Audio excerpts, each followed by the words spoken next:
الغيرة ماشي ديما حب. الغيرة هي خوف من انك تفقد بلاصتك، او خوف من ان شي حد ياخد بلاصة الاهتمام اللي موالفك تاخدو نتا.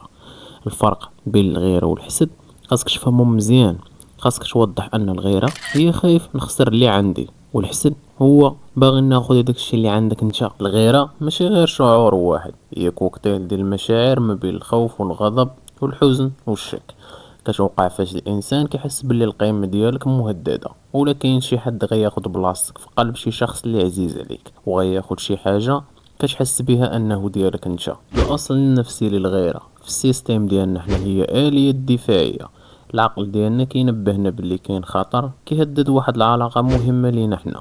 هي ناتجه عن حب التملك.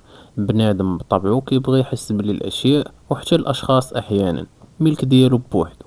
والهوية والقيمة فاش كنغيرو راه في العمق كنقولو واش هاد الشخص الاخر حسن مني. يعني الغيرة هي مراية لقلة الثقة في النفس في ديك اللحظة. انواع الغيرة: الغيرة العاطفية اكثر نوع كنعرفوه كتوقع فاش كيدخل طرف ثالث كيهدد العلاقة. هي خليط ما بين الخوف والفقدان وخوف من الخيانة. الغيرة المهنية او الاجتماعية هادي فاش كنشوف شي حد فاشك في شي حاجة، خدمة، فلوس، طوموبيل. الفرق هنا انك ما بغيتيش تحمي العلاقة، بل بغيتي تمتلك داك الشي اللي عنده. وكاينة غير الاخوية كتكون من الصغر، والهدف هو الاهتمام ديال الوالدين. الطفل كيعتبر خوه منافس ديالو على الموارد العاطفية ديال والديه.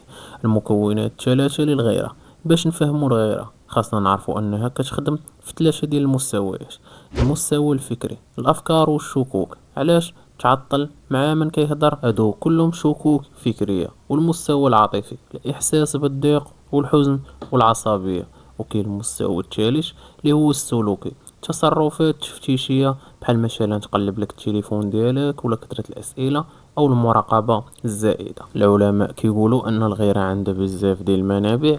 اولهم تجارب الماضي. الا كان شخص تعرض للخيانة والغدر في صغره كيبقى الرادار ديالو خدام بزاف. المقارنة الاجتماعية: السوشيال ميديا خلاتنا ديما نفرقو حياة العادية مع احسن لقطات في حياة ناس اخرين. هادشي كيولد غير اجتماعية مستمرة. التعلق القلق: الناس اللي عندهم خوف من انهم يبقاو بوحدهم كيكونوا اكثر عرضة للغيرة القوية.